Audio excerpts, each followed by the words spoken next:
how are you all feeling? Yeah, absolutely. Very excited. Want to really get going, set this sort of tone for the summer, and we know how big a opportunity we have with these 7 Test matches, play against the 2 best sides in the world, and what a great opportunity to for this group of players, this squad of players, to lay down a marker for for the rest of the summer. Are you able to provide any team news or shed any light on whether there'll be any debutants in this test? We can definitely confirm one. James Bracey will make his debut, which is really exciting. He's worked extremely hard. He's been around the squad for a good while now.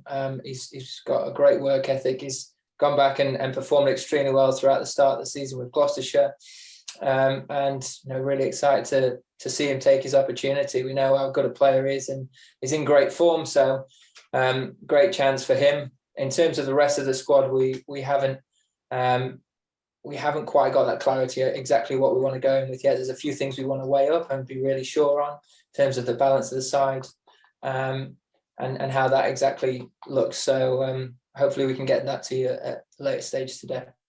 I won't dwell on it too much then, but do you know whether you're going to go with the extra batsman or the extra bowler yet, or not? Yeah, as I said, when you're missing a pivotal all-rounder, someone in the likes of Ben Stokes and the other all-rounders that have been around the squad for the last couple of years, it does change things slightly, and we're going to have to look at doing things slightly differently.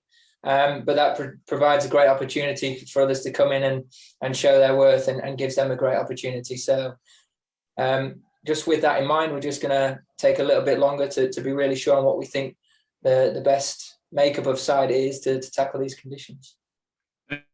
Just finally from me, obviously with Ben and Joss not there, I think it's been confirmed that Stuart Broad will be the vice captain. Can you just say a few words on that and how you reached that decision as well, I suppose? Yeah, Stuart, he's been a senior player within this group for obviously a long time now. He speaks extremely well. He's got a very good cricket brain. He's got captaincy experience in the short format, and I think he's the right man to take that on in Ben and Joss's absence. He's an integral part of as a senior player and a leader, very much a leader within that bowling group. So I'm really pleased for him, and it's a great opportunity for him to take that on. Lovely, thanks. Go well, cheers. Thank you. Thanks, David. We'll go to John Norman, TalkSport, for a couple, then Will Macpherson, Evening Standard. Go ahead, John. Thanks, Danny. Hi, Joe. Just to pick up on the Stuart Broad subject, if that's okay. This time last year, first test of the summer, Stuart found himself dropped. Now he's vice captain. Can you just tell us a little bit about, we know a lot about what he can do with the ball, but a little bit about his character and temperament that can see him, even in his mid-30s, continuing to get past setbacks, and now finds himself about to vice captain England at Lords? Yeah, I think he's at real peace with his game at the minute. He's got a very good understanding of how he's going to operate. He obviously is very comfortable within and understands his role within the squad and within the team. Knows what's required of him, and sets a very good example to younger players within the group. As with a lot of players and most players in our sport, you have to be able to deal with setbacks and have to be able to come back and respond well to that. And it's part and parcel of the professional game, but he's done it exceptionally well. You don't play as many games as he has and have the record he does without having to go through some difficult moments in your career. And a lot of the time, it's how you respond to those. And I think he's always done that extremely well, and is why he's such a wonderful player and one of the best players in the world. At the other end of the spectrum, James Bracey, will make his debut for England tomorrow. I mean, give us an idea of what it's like the eve before you make your debut. A few butterflies, excitement, phone calls back to the family. You've been there. What's he going to be going through today and tonight?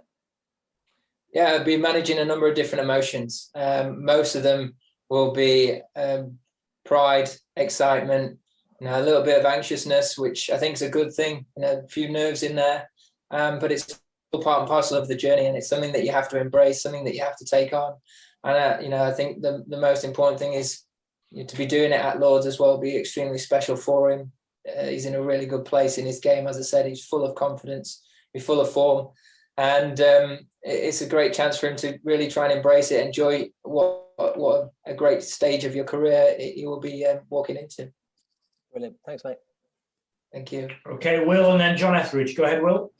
Hi, Joe. Could you give us a sense of what the state of play is with spin here this week? Do you think this is going to be a surface where you need a frontline spinner in Jack Leach? Obviously, he's the only kind of specialist in your squad.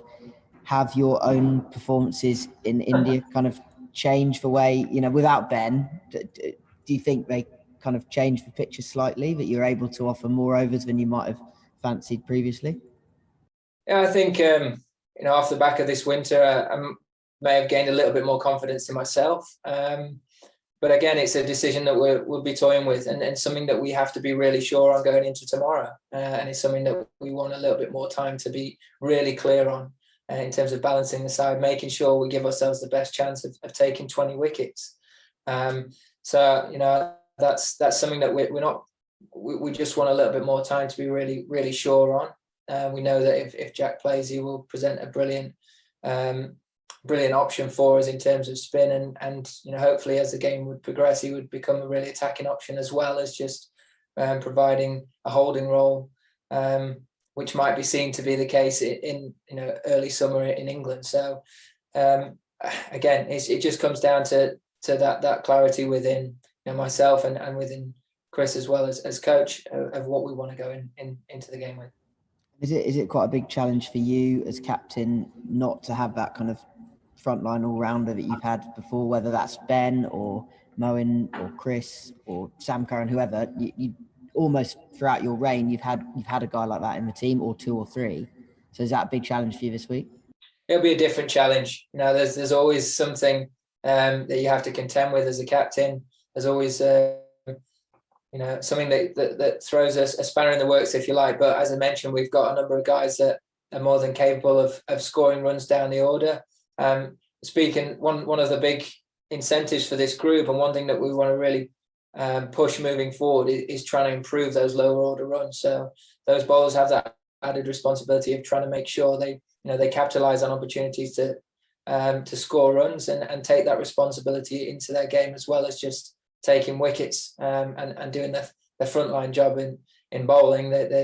That's something that if we're going to grow as a team and we're going to become more consistent, we want to add those lower order runs. It's something that I don't want to talk too much about Australia, but something that we've struggled with in the past, and it's something that we need to address now ahead of that challenge. We're playing against the best two sides in the world this summer. It's something that I'm sure that they'll be looking to exploit, and an area that we want to keep looking to improve. So with that in mind, those guys have that responsibility to try and upskill themselves throughout this summer, and when they get their opportunities, to take that on and try and make some big contributions down there. Cheers, Will. John, and then Julian. Joe, hi. You were struck on the hand while batting yesterday. Was there a moment when you thought Stuart might have to captain the side? No, I was actually, it caused a little bit of initial pain, but I felt pretty comfortable. I had full range of movement and stuff, and I knew that it was more a knock than anything else. So there wasn't too much panic in that regard.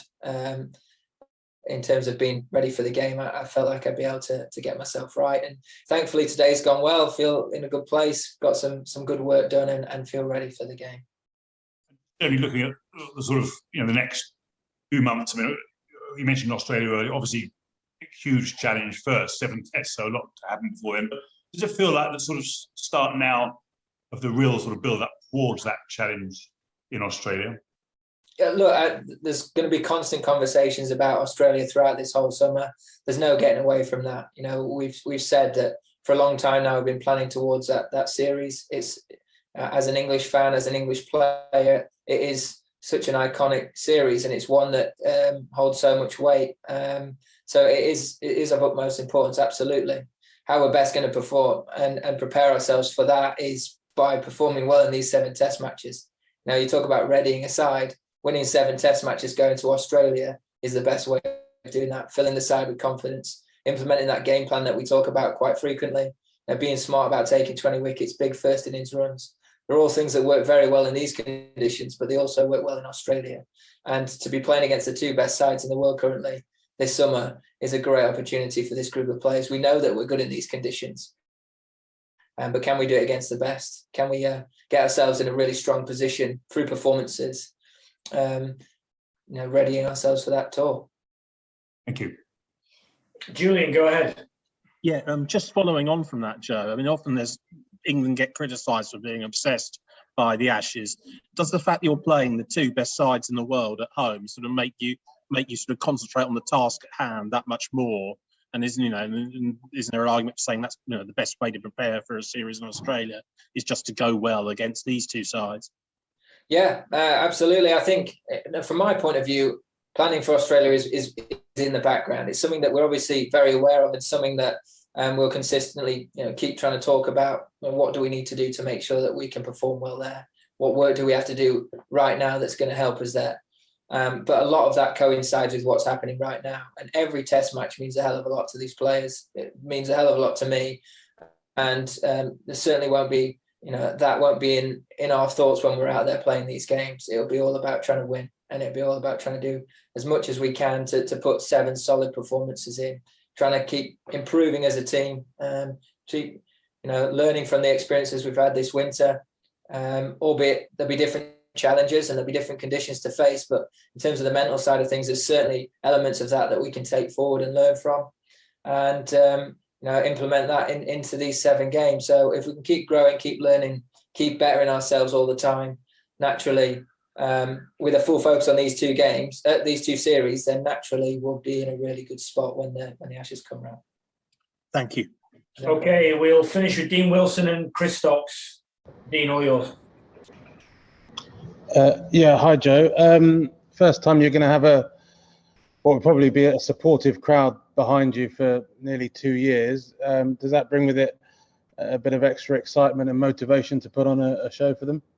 Absolutely, yeah. Well, it was great to see a number of you guys at the training days the last couple of days. Nice to have that interaction again, and it'd be great to have fans back in as well. Have that atmosphere back.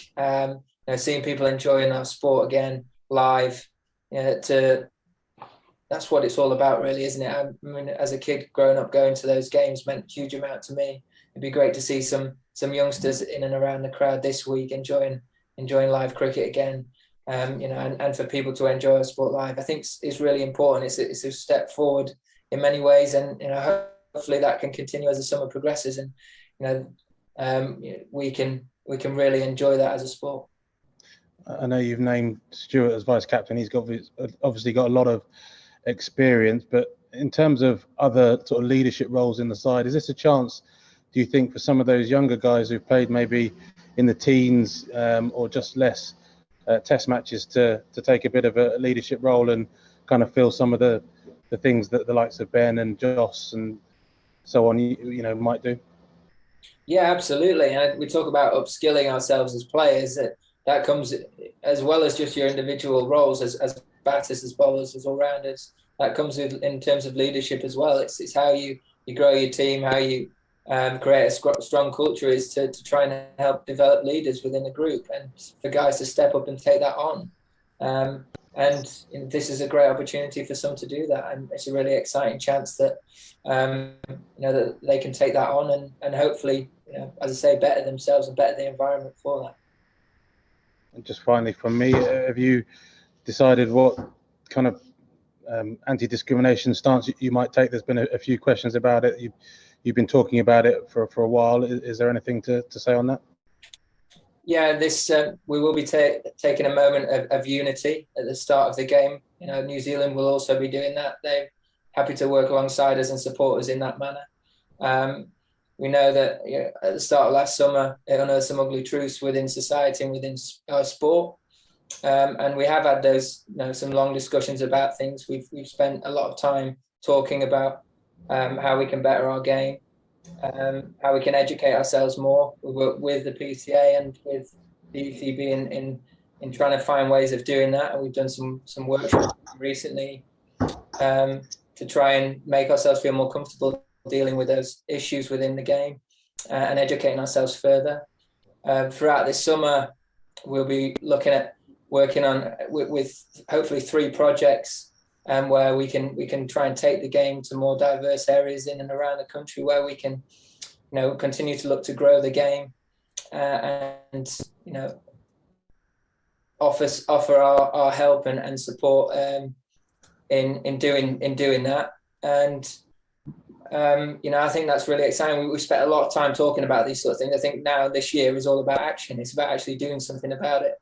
And it has taken time. We wanted to make sure that we're really clear about how we're going to make a difference and better our sport. And hopefully this year we can really start to make a difference and keep that conversation current and make sure that that it is a game for everyone. We make our game more diverse, and we do as much as we can in that regard to grow the game and to make everyone feel comfortable playing cricket. Just to follow up on that then, Joe, is that when you talk about helping sort of 3 projects, is that financially? Is it actually your time and making appearances as players to support them? How might that manifest itself? I think the most valuable thing that as players and in the roles that we have is to give our time, and ideally that is exactly what we'd look to do. We know that in many ways we are the shop window of our sport. We're right at the top of the game and top of the pyramid, and we want to try and help as much as we can. And I think giving our time is probably the most valuable way of doing so. And if we can make a difference in a number of different areas, then we're very keen to do that. It's something, as I say, we've spent a lot of time talking about and trying to better ourselves for and find the best ways of doing that. And hopefully, along with the other stuff as well, that is one thing we can give back to the game and try and make a real difference in. Great, thanks. And I presume the moment of unity is the same as it was at the start of the championship season around the Boundary Edge?